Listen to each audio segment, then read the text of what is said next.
हर हर महादेव। आप सुन रहे हैं ज्योतिर्लिंग शिव मठ से शिव महापुराण का पाठ। कल प्रातःकाल, जैसा कि आप जानते हैं कि प्रातःकाल भगवान भोलेनाथ के मठ में शिव पुराण का एक अध्याय आप लोगों को सामने रखा जाता है। तो कल विद्येश्वर संहिता का 6ठा अध्याय था, जिसमें ब्रह्मा विष्णु जी के मध्य में एक विवाद उत्पन्न हो गया था और विवाद लड़ाई झगड़े तक पहुंच गया था। ऐसी स्थिति में हुआ ये था कि ब्रह्मा जी विष्णु जी के पास पहुंचते हैं और उन्हें पुत्र कहकर संबोधित करते हैं, परंतु विष्णु जी शांत चित्त थे, उन्होंने उसका कोई प्रतिवाद नहीं किया, परंतु प्रत्युत्तर में उन्होंने ब्रह्मा जी को पुत्र कहकर संबोधित किया। ब्रह्मा जी नाराज हो गए, उन्होंने कहा कि मैं सारे संसार का रचयिता हूँ, तो मैं तुम्हारा पुत्र कैसे हो सकता, तुमको इतना भी समझ में नहीं आता। यही बात आगे बढ़ गई और दोनों लोगों के मध्य में विवाद हो गया। ब्रह्मा जी को क्रोध आ गया और उसके बाद जितना उनको आता था उतना उन्होंने युद्ध किया। विष्णु जी ने भी उनके साथ युद्ध चालू कर दिया। ऐसी स्थिति में सारे देवता लोग मिल करके भगवान शंकर के पास जाते हैं। भगवान शंकर वहां पर माता पार्वती के साथ में विराजमान होते हैं और सभी देवता वहां जाकर के हाथ जोड़कर खड़े हो जाते हैं।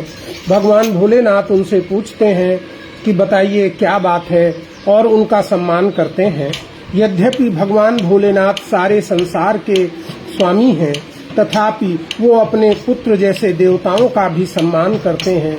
यह बात हमें बताती है कि बड़ा या छोटा सम्मान की बात नहीं होती है, सम्मान सभी को दिया जा सकता है। इसके बाद आज आप सुनेंगे कि इस युद्ध को भगवान भोलेनाथ ने किस तरह से समाप्त कराया।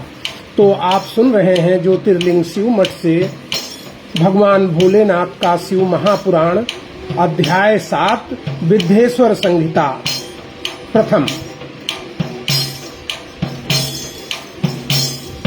शंभु बोले सुनो देवगण, मैंने सब कुछ जान लिया। क्यों आए हो इसका भी कारण मैंने पहचान लिया। देवताओं को देखकर भोलेनाथ कहते हैं, हे देवगण, मैं समझ गया कि आप क्यों आए हो। आने का पूरा कारण मैंने जान लिया है। मुझे ले चलो वहीं युद्ध इस समय जहाँ पर होता है। मुझको वहीं ले चलो जहाँ पर इस समय ब्रह्मा जी और विष्णु जी के मध्य में युद्ध चल रहा है। नंदी पर आरूढ़ हुए फिर युद्ध क्षेत्र को देखा है। नंदी पर बैठकर वो युद्ध क्षेत्र में जाते हैं और वहाँ देखते हैं। देखा जब विष्णु अज दोनों अस्त्र शस्त्र संधान करे। पाहेश्वर पाशुपति अस्त्र भी चल सकते ये ध्यान करें। जब देखा कि ब्रह्मा और विष्णु तो रुक ही नहीं रहे हैं, ऐसी संभावना भी है कि माहेश्वर पाशुपति अस्त्र भी चल सकते हैं, ये मन में ध्यान कर उन्होंने तुरंत ब्रह्मा जी और विष्णु जी के बीच में एक विशाल स्तंभ का निर्माण कर दिया। मध्य विष्णु अज के तुरंत शिव ने विशाल स्तंभ किया। देख अग्नि स्तंभ विष्णु अज चकित हुए रणभंग किया। उतना विशाल स्तंभ अपने दोनों लोगों के बीच में देख करके युद्ध स्वतः ही बंद हो गया। फिर विष्णु और ब्रह्मा जी ने निश्चय किया कि जो कोई भी इस विशाल स्तंभ के छोर को पा लेगा वो ही युद्ध में जीता हुआ माना जाएगा और उसे ही पूजा का अधिकार प्राप्त होगा। निश्चय किया विष्णु अज ने जो छोर लिंग का पाएगा। वही जीतेगा हम में और वही श्रेष्ठ कहलाएगा। विष्णु जी ने सूकर का रूप धारण करके नीचे के छोर को पकड़ने के लिए प्रस्थान किया और हंस का रूप धर के ब्रह्मा जी ऊपरी छोर को चढ़ने लगे। धर कर सूकर रूप विष्णु अघ छोर पकड़ने को भागे। धर्मराल का रूप ब्रह्म ऊपरी छोर चढ़ने लागे।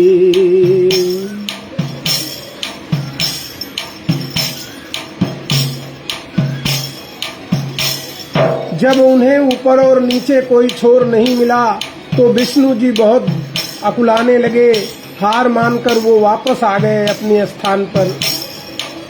नहीं मिला कोई और छोर विष्णु अतिशय अकुलाए हैं। हार मान कर अपनी वो वापस रणभूमि आए हैं। उधर ब्रह्मा जी भी बहुत व्याकुल थे, परंतु उन्हें केतकी का एक फूल दिख गया तो वो लौट कर आए कि देखो विष्णु, मैंने छोर पा लिया, अब तुम अपनी भूल मिटाओ कि मैं बड़ा हूँ। ब्रह्मा जी भी व्याकुल थे और दिखा केतकी का एक फूल लेकर उसको बोले विष्णु मैं हूँ जनक मिटा निज भूल। मैं ही तेरा पिता हूँ विष्णु, तू अपनी ये भूल मिटा ले। विष्णु जी ने सहजता से ही अपनी हार मान ली और ब्रह्मा जी के पैर पकड़ लिए। बोले मुझसे भूल हो गई, मैंने गलत आचरण आपके साथ किया। विष्णु जी ने हार मान कर ब्रह्मा जी के चरण गए। बोले मुझसे भूल हो गई, मैंने जो आचरण किए। लेकिन भगवान भोलेनाथ को ब्रह्मा जी का ये झूठ पसंद नहीं आया और उन्हें क्रोधित कर देता है। विष्णु का सत्य देखकर उनका मन बहुत हर्षित होता है। शिव को लेकिन झूठ ब्रह्म का अति क्रोधित कर देता है और विष्णु का सत्य देख उनका मन हर्षित होता है। ऐसा देखा कि ब्रह्मा जी ने झूठ बोलकर कहा कि मैंने छोर को पा लिया।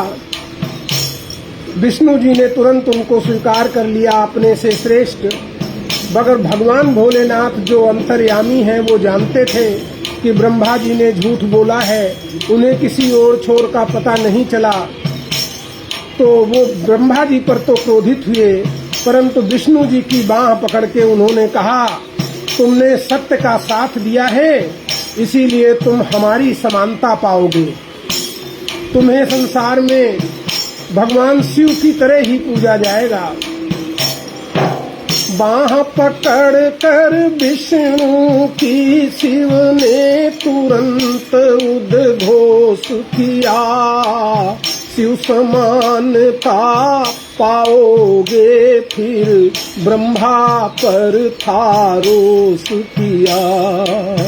ब्रह्मा जी पर उसके बाद उन्होंने रोष किया, यानी उस पर गुस्सा हुए कि तुमने संसार के जनक होने के पश्चात भी झूठ का साथ दिया, तुमने झूठ बोला।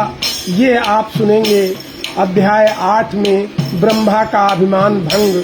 कल प्रातः काल आप प्रत्येक दिन एक पाठ को सुनते हैं शिव पुराण से, तो अभी विद्येश्वर संहिता प्रथम का अध्याय 7 आज आपने सुना, जिसमें ब्रह्मा और विष्णु जी के बीच में भगवान भोलेनाथ ने अपना लिंग स्थापित कर दिया और दोनों का युद्ध इस तरह रुक गया। युद्ध रुकने के बाद दोनों ने निश्चय किया कि हम इसका ओर छोर पकड़ेंगे। नीचे की ओर सूकर का रूप धारण करके भगवान विष्णु जाते हैं, परंतु जब उन्हें कोई ओर नहीं मिलता तो वो वापस आ जाते हैं। ब्रह्मा जी ऊपर की ओर हंस का रूप धारण करके जाते हैं, परंतु उनको भी कोई छोर नहीं मिलता, तो ऐसी स्थिति में वो एक केतकी का फूल तोड़ कर ले आते हैं और विष्णु जी को दिखाते हुए कहते हैं, देख मैंने छोर पा लिया और मैं ही तेरे से श्रेष्ठ हूँ। भगवान भोलेनाथ को ये बात अच्छी नहीं लगी कि ब्रह्मा जैसे देव होकर के भी उनको झूठ का सहारा लेना पड़ा, इसीलिए वो उस पर क्रोधित होंगे अगले अध्याय में। और इस अध्याय में विष्णु जी के सत्य को उन्हें सत्यनारायण की उपाधि दी और इसके अतिरिक्त उन्हें यह भी वरदान दिया कि भले ही तुम मेरे द्वारा उत्पन्न किए हुए मेरे पुत्र हो, तथापि इस संसार में शिव के समान ही तुम्हारी पूजा होगी।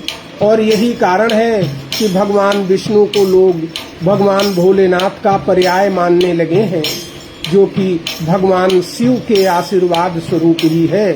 आप सुन रहे हैं ज्योतिर्लिंग शिव मठ से शिव महापुराण का पाठ, विद्येश्वर संहिता का अध्याय 7। कल अध्याय 8 आप सुनेंगे, जिसमें भगवान भोलेनाथ द्वारा ब्रह्मा जी को दंडित किया जाएगा।